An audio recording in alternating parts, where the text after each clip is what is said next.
আজ একটু অন্যরকম ভিডিও শেয়ার করব আপনাদের সাথে। তো আজকে আমি কি রান্না করব সেই রেসিপিগুলোই দেখাবো। হ্যালো এভরিওয়ান, আসসালামু আলাইকুম। আমজারাস কিচেনে সবাইকে স্বাগতম। তো চলে আসলাম নতুন আরও একটি ভিডিও নিয়ে। তো আজকে আমি কি রান্না করব সেই রেসিপিগুলোই আপনাদের সাথে শেয়ার করব। চলুন তাহলে দেখে নেই আজকের ভিডিওটি। তো আমি এখানে প্রথমেই কলিজা এবং ফ্যাপসা ভুনা করব।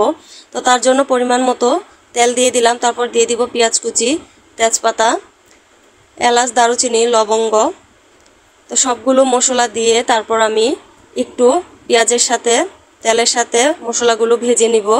তো পেঁয়াজগুলো যখন ব্রাউন কালার হয়ে যাবে তখন আমি দিয়ে দিব আদা রসুন বাটা, লবণ।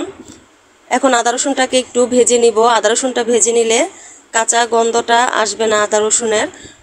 তো আদা রসুনটা ভাজা হয়ে গেছে। তো এই পর্যায়ে আমি পানি দিয়ে তারপর আবারও হলুদ, মরিচ আর ধনিয়ার গুঁড়া দিয়ে দিচ্ছি। একে একে সবগুলো মশলাই দিয়ে দিব। তো ঝালটা আমি একটু বেশি দিলাম, কারণ কলিজা তরকারিতে যদি ঝালটা একটু কম হয় খেতে ভালো লাগে না। তো আপনারা আপনাদের পরিমাণ মতোই দিয়ে দিবেন। এখন আমি কলিজা এবং ফ্যাপসাগুলো সিদ্ধ করা এগুলো দিয়ে দিলাম। দিয়ে এখন নেড়ে চেড়ে তারপর কষাবো। তো আজকের মূলত অন্যরকম ভিডিও দেওয়ার কারণ হচ্ছে যে তো সবসময় একই রকম ভিডিও হয়তো আপনাদেরও দেখতে ভালো লাগে না। তার জন্য ভাবলাম যে আজকের ভিডিওটা একটু অন্যরকম করি, যে সারাদিন কী কী রান্না করলাম সেগুলোই আপনাদের সাথে শেয়ার করি। তো আজকের ভিডিওটি কেমন লাগলো আপনারা কমেন্ট করে জানাবেন। আর ভিডিওটি ভালো লাগলে লাইক কমেন্ট করে আমার পেজটি ফলো দিয়ে পাশে থাকবেন সবাই। তো এই তো কলিজা তরকারিটা আমি কষিয়ে নিচ্ছি।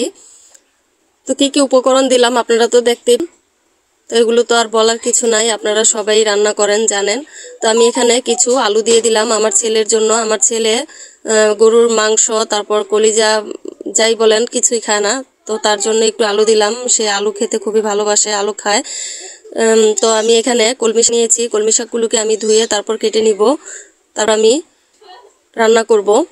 তো এই তো আমার কলিজা তরকারিটা কষানো হয়ে গেছে। এখন আমি পরিমাণ মতো পানি দিয়ে দিব যেন ভালোভাবে সিদ্ধ হয়।